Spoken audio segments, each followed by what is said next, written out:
Hello and welcome to our garden in West Haddon again.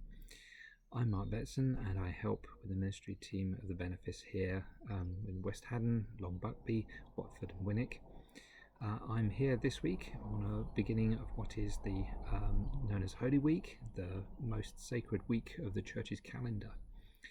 It's the most sacred week as it leads up to Easter, and it plots Jesus' last days as we have him enter into Jerusalem on Palm Sunday, which is this Sunday, with triumphal entry, with palms being spread before him on the back, riding on the back of a donkey, and then going on to the Last Supper, then with the disciples in the Garden of Gethsemane, then from that where he is arrested to his trial, his crucifixion, and then on Easter Sunday to his resurrection.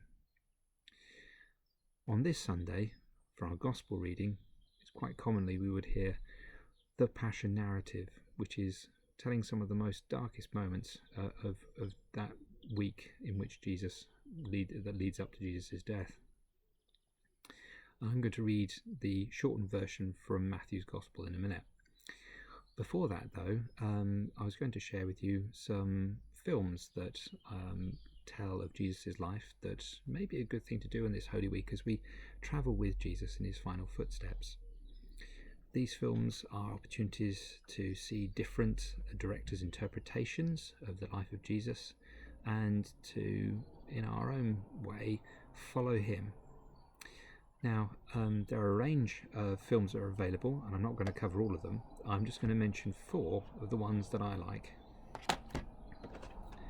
Starting with the very classic 1961 Cecil B. DeMille, The King of Kings. A great epic movie, and one which I thoroughly enjoy. Another one, which is even more epic in being 6 hours long, but with a very good passion narrative, is Franco Zeffirelli's Jesus of Nazareth from 1977. A very good film and worth watching. The BBC also produced a passion narrative, a passion film, which they did as a series of episodes in 2008. And while I don't believe the film is available online at this time, you watch the individual episodes via YouTube, I believe. And my favourite one, which is most appropriate for this year because it covers the Gospel of Matthew, is Pasolini's The Gospel According to St. Matthew, which is a challenging film for many people, I imagine, being black and white and in Italian, but it has got subtitles and it's an immensely moving film and uses a lot of local people from the time in the shooting of the film. Very moving and deeply spiritual. So if you have the time and the patience, I would stick with it. It's well worth watching. I forgot to say that all these films are available. You can purchase them through places like Amazon, but also they are available online, either some of them with adverts or sometimes you can rent them as well. So as we enter this Sunday into Holy Week, we travel with Jesus in his footsteps as he goes through Jerusalem, and we hear some of his darkest times. It reminds us in part of what we're suffering from at the moment. We hear a lot of doom and gloom. The news seems full of it, and there seems very little light at the end of the tunnel. And that was what it must seem like at points in this week for Jesus' disciples. They couldn't see where the light was going to come from. Jesus trusted in his Father, but even he struggled in the garden and then on the cross. However, God's will was done, and as we see on Easter Sunday, there is the greatest miracle of Jesus, his resurrection. In that, there is the promise, his promises of eternal life, of God's goodness, of everything that God promises for all those who turn to him is true. So, despite the dark and gloomy things that we have to go through, there is hope. I'm going to read the Passion narrative, the shortened version from Matthew, and it's from chapter 26, verses 11 to 54. And it covers Jesus' trial and crucifixion. Now Jesus stood before Pilate, who asked, "Are you the king of the Jews?" Jesus answered, "You have said so." But when he was accused by the chief priests and the elders, he made no answer. Then Pilate said, "Do you not hear how many things they testify against you?" But he gave no answer, so that Pilate wondered greatly. Now at the feast Pilate was accustomed to release for the crowd any one prisoner whom they wanted, and they had then a notorious prisoner called Barabbas. To the crowd Pilate said, "Who do you want me to release for you, Barabbas or Jesus, who is called the Christ?" For he knew that it was out of envy that they had delivered him up. Besides, while he was sitting on the judgment seat, his wife sent word to him, "Have nothing to do with that righteous man, for I have suffered much over him today in a dream." Now the chief priests and the elders persuaded the people to ask for Barabbas and destroy Jesus. The governor again asked, "Which do you want me to release?" They said, "Barabbas," and Pilate asked, "Then what shall I do with Jesus?" They all said, "Let him be crucified."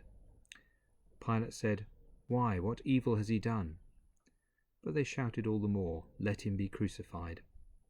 When Pilate saw that a riot was beginning, he took water and washed his hands before the crowd, saying, "I am innocent of this man's blood."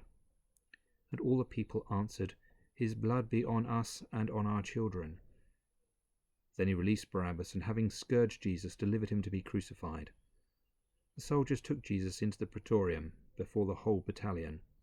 They stripped him, put on him a scarlet robe and a crown of thorns, and a reed in his right hand. Kneeling, they mocked him, saying, "Hail, King of the Jews!" And they spat upon him and took the reed and struck him on the head.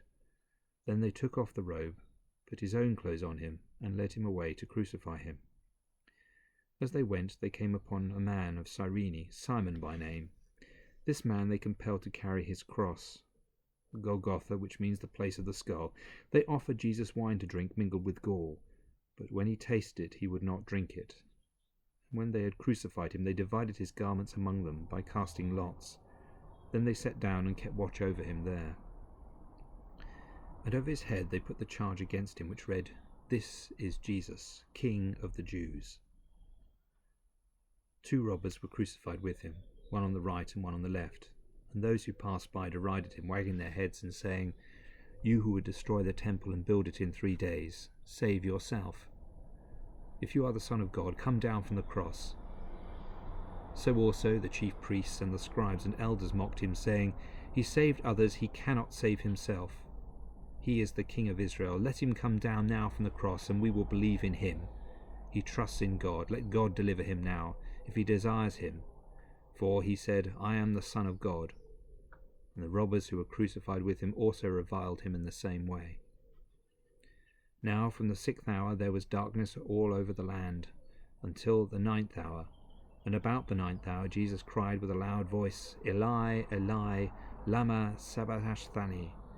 That is, my God, why hast thou forsaken me?" Some of the bystanders said, "This man is calling Elijah." And one of them at once ran and took a sponge, filled it with vinegar, put it on a reed, and gave it to him to drink.